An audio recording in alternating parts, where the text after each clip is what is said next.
démocratie occidentale au régime tunisien. Quelles sont les relations que le régime tunisien entretient aujourd'hui avec l'État d'Israël? Des relations honteuses, c'est-à-dire que officiellement, il n'y en a pas, mais officieusement, les services de renseignement travaillent ensemble. Le Mossad est très bien implanté en Tunisie. Le régime est extrêmement bien suivi et extrêmement bien apprécié par l'État d'Israël à cause de toutes les relations amicales entretenues, notamment au niveau du renseignement, encore une fois. Donc voilà, mais par contre, on raconte à la population qu'on est avec le peuple palestinien et tout cela. Et ça, je dirais que... Mais dans quel but, en fait? Dans quel but? Je pense que Ben Ali a très bien compris que pour être adoubé par les Américains notamment, il faut absolument qu'il y ait une relation suivie avec l'État d'Israël.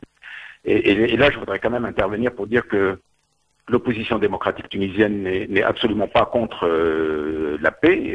Elle est pour la paix au Proche-Orient. Elle est tout à fait consciente de la nécessité de la réconciliation judéo-arabe. Moi-même, j'ai toujours appelé à la constitution d'un État démocratique binational pour dépasser la guerre, etc. Sauf que pour nous, nous ne pouvons pas accepter la situation dans laquelle vit le peuple palestinien et nous n'acceptons pas la politique agressive de l'État d'Israël. J'ai toujours appelé mes compatriotes à faire très attention à ne pas confondre sionisme et judéité. J'ai toujours dit qu'il fallait que nos compatriotes juifs tunisiens comprennent que nous nous battons contre une dictature et que nous espérons qu'ils vont nous appuyer, nous, et non pas appuyer le tyran. Donc voilà, nos positions sont claires là-dessus. Nous sommes pour la paix, nous sommes pour la réconciliation, etc. Sauf que Ben Ali, lui, il fonctionne encore une fois, comme un supplétif pour l'État américain et pour les Occidentaux. Et évidemment, le soutien à la politique israélienne fait partie donc je dirais, des conditions nécessaires pour être adoubé par la politique américaine actuelle. Alors, vous parliez des Américains, mais vous avez suivi les révélations des câbles rendus publics par le site Wikileaks sur le régime tunisien. Oui, bien sûr. Les Américains sont quand même beaucoup plus lucides que les Français concernant le régime de Ben Ali, en tout cas. Ah oui, absolument, ils sont plus lucides. Et moi, je dirais même qu'ils sont d'une certaine façon, plus cyniques, parce que contrairement aux Européens, les Américains ont des relations un peu avec tout le monde, avec l'opposition démocratique, etc. Eux, ils s'en laissent pas compter avec ces histoires de régime démocratique, etc. Sauf que pour le moment, l'appui est toujours là. Je veux dire et on voit pas très bien comment ils pourraient agir sur la situation, parce que si vous voulez, les Américains et les Européens sont pris dans un dilemme, dans une contradiction. D'une part, ils savent très bien que ces régimes sont détestables, sont détestés. Ça, ils le savent très très bien. Mais d'autre part, ils se disent, si on lâche la proie, on risque d'avoir l'ombre. Et l'ombre, ça peut être des mouvements qui ne sont pas contrôlés, nationalistes, islamistes, que sais-je encore. Et ils ne sont pas encore assurés sur la possibilité que de l'autre côté de la Méditerranée, il y ait effectivement des forces démocratiques qui seraient capables de travailler avec les Occidentaux, non pas en tant que clients, mais en tant que partenaires. Je crois que c'est ça l'idée fondamentale que j'essaye de faire passer, c'est que il y a de l'autre côté de la Méditerranée des forces politiques qui ne veulent pas de l'islamisme, qui ne veulent pas du racisme, qui ne veulent pas de la guerre à outrance contre Israël, la guerre indéterminée, etc., mais qui veulent les droits du peuple palestinien, qui veulent la dignité nationale, qui veulent la démocratie et qui veulent travailler avec les Occidentaux, non pas en tant que clients, non pas en tant que supplétifs, mais en tant que partenaires à part égale. Jusqu'à présent, cette idée très simple n'est pas encore passée dans la mentalité des Occidentaux. Mais vous savez, Moncef Marzouki, à l'occasion de cette crise, il y a une chose flagrante qui est apparue, notamment dans notre milieu, le milieu de la presse. On s'est rendu compte que finalement, les journalistes connaissaient très très peu la Tunisie, la connaissaient très peu d'un point de vue géographique, et que, en plus, on avait très peu d'interlocuteurs, ce qui fait qu'il y a eu un vrai retard à l'allumage, notamment de la presse, qui avait très peu de réseaux sur place pour communiquer et très peu d'interlocuteurs pour expliquer ce qui se passait. Écoutez, moi je fais partie des gens qui n'ont pas arrêté d'essayer d'ouvrir les yeux des Occidentaux. Je suis en France depuis 2002, j'ai écrit un livre qui s'appelle Le mal arabe, j'ai écrit un deuxième livre qui s'appelle donc Dictateur en sursis, mais silence radio a été fait sur ces deux livres, notamment parce que c'était pas dans la doxa, parce que pour passer dans les médias occidentaux, il faut être Et il faut être, je veux dire, du bon côté du manche. Il faut resservir aux Occidentaux ceux qui ont envie d'entendre, à savoir, oui, un danger islamique, oui, il faut faire attention, oui, la burqa, etc. Et dès que vous commencez à leur dire, non, non, écoutez, tout ça, c'est du fantasme, la réalité est plus complexe, l'islamisme, c'est un spectre qui va d'Erdogan au Taliban, que nous avons en Tunisie un islamisme qui est modéré, qu'on peut le contenir par la démocratie, que c'est pas comme ça qu'il faut. Dès que vous êtes hors de la démocratie, on vous ignore, et donc la méconnaissance que les Français ont montrée de la Tunisie, à mon avis, elle est la même qu'ils ont de l'ensemble du monde arabe, et c'est une méconnaissance qui est due au fait qu'ils ont des espèces de filtres, ils ont des représentations déjà toutes prêtes, et ils sont absolument pas prêts à revoir leurs représentations qui relèvent vraiment du fantasme pour regarder la réalité en face. Et cette réalité, mais vous êtes plus dur que ça. Vous dites que vous dites que le gouvernement français ne comprend rien à la situation. À mon avis, oui. À mon avis, enfin, il comprend. Et en fait, toute la politique de la France, comme des Occidentaux, c'est une petite politique, c'est une politique à très court terme.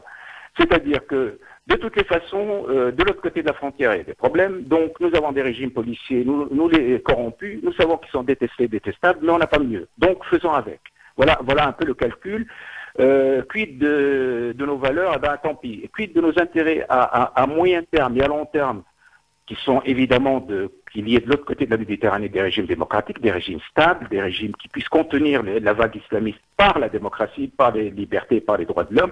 Ben, tout ça, c'est beaucoup plus compliqué. Nous sommes dans vous savez, le problème des démocraties occidentales, c'est qu'elle est régie par des hommes impatients, des hommes qui sont dans le court terme, qui ont des problèmes d'être réélus dans les 5 années à venir, dans les 3 années à venir.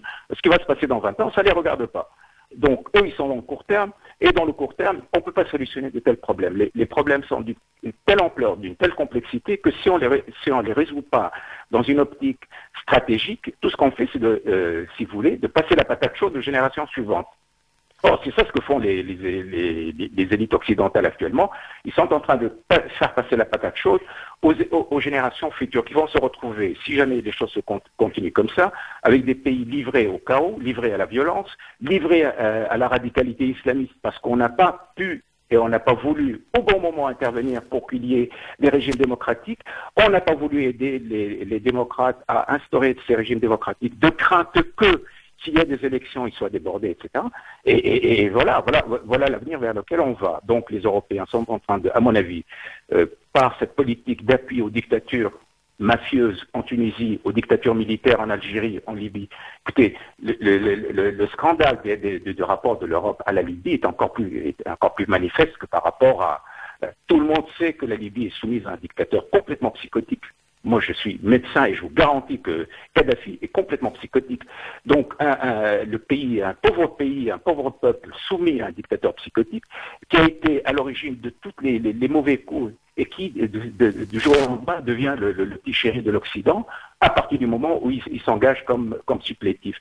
Et alors, les Libyens, eux, ils peuvent souffrir sous ce psychotique. On n'en a rien à faire. En Égypte, c'est pareil. Et cette politique, donc, à la fois cynique, contraire aux valeurs de l'Occident et contraire à ses intérêts à moyen terme et à long terme, à mon avis, est extrêmement dangereuse. Et il est temps que les Occidentaux, je veux dire les sociétés civiles occidentales, mettent le nez dans le dossier des relations extérieures de l'Europe avec le bassin méditerranéen, parce que ce n'est plus une affaire de politique extérieure, c'est une affaire de politique intérieure. Alors, comme Michel Alliot-Marie a proposé d'aider les forces de police tunisiennes, est-ce qu'elle est dans son rôle? Scandaleux. Moi, je trouve ça scandaleux. Écoutez, au moment où la police tunisienne était en train de tirer sur je sais pas, j'espère que c'est de la maladresse. Et je veux bien croire que c'est de la maladresse. Je veux dire, au moment où on tue les gens, on va dire, on va apprendre aux Tunisiens, aux forces de police, à mieux tirer. Mais attendez, le problème n'était pas là. Le problème n'était pas un problème de police. Le problème était un problème d'une révolution sociale et politique d'un pays qui en a assez d'une dictature. Et la seule réponse qu'on peut trouver à ça, c'est de dire c'est une question de police, c'est une police mal formée et que nous, Français, nous allons la former. Ça a été pour les Tunisiens, c'était scandaleux. D'ailleurs, c'est pas la première déclaration scandaleuse. Rappelez-vous celle de Chirac en 2003 quand il a débarqué en Tunisie et on lui parlait des droits de l'homme, etc. Et il a eu cette réflexion extraordinaire. Il a dit attendez, mais de quoi ils se plaignent les Tunisiens? Ils ont de quoi manger. de développement économique, etc. Mais comment est-ce que vous expliquez ce soutien inconditionnel du Quai d'Orsay et de la diplomatie française au régime du président tunisien? Écoutez, je vais être poli, alors je ne peux pas répondre à cette question. Et en plus, je suis dans ce pays en tant que quasiment de réfugié politique. Je vais pas. Vous voulez pas que je me fasse expulser, encore que, heureusement, nous sommes dans un État démocratique. Mais mon jugement sur cette politique est extrêmement sévère, vous pouvez le penser. Encore une fois, parce que je pense que c'est contraire aux valeurs de la République française, et encore une fois, parce que je suis absolument sûr et certain que c'est contraire aux intérêts de la France à moyen et à long terme. Mais Ben Ali a beaucoup d'amis en France. Oui, mais... Et comment expliquer qu'il y ait tellement d'hommes politiques qui soient ses amis? Écoutez, ça s'entretient des amitiés. Ne me faites pas dire que ce que je ne veux pas dire... Je cherche à comprendre pourquoi, finalement, quelqu'un de pas très fréquentable a beaucoup d'amis. Écoutez, parce que peut-être que les gens, certains politiciens occidentaux ne sont pas très regardants sur les hommes qu'ils fréquentent.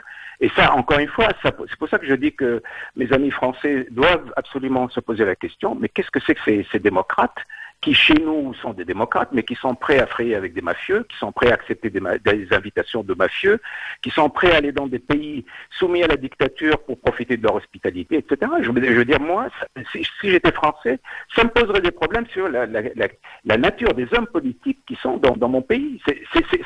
Encore une fois, je vous dis que toute cette crise et en fait interroge les mécanismes même de la démocratie, de la nature de la classe politique qui est en France ici. Encore que heureusement, il y a quand même la Tunisie a beaucoup d'amis dans cette classe politique. Il faut pas tout mélanger, il faut pas généraliser. C'est un certain nombre d'hommes politiques influents, notamment de droite, qui ont les yeux de chimène pour ce régime mafieux. À la fois parce que ils sont très très bien reçus en Tunisie, les amitiés ça s'entretient aussi comme ça, à la fois parce qu'ils pensent que de toutes les façons les Arabes, vous savez, la démocratie, madame, c'est pas pour eux, c'est déjà beaucoup bien pour eux qu'il ait un dictateur comme ça qui maintient la stabilité, et que l'essentiel est là et ils mangent à leur faim. Alors la démocratie, vous comprenez, c'est pas dans leur culture, c'est pas dans leur histoire, il faut pas leur imposer nos valeurs, etc. Enfin, moi j'ai entendu ce discours culturaliste, pour ne pas dire raciste, combien de fois. Donc, vous restez avec nous, Monsef Marzouki, on vous retrouve dans un instant pour la dernière ligne droite de cette émission.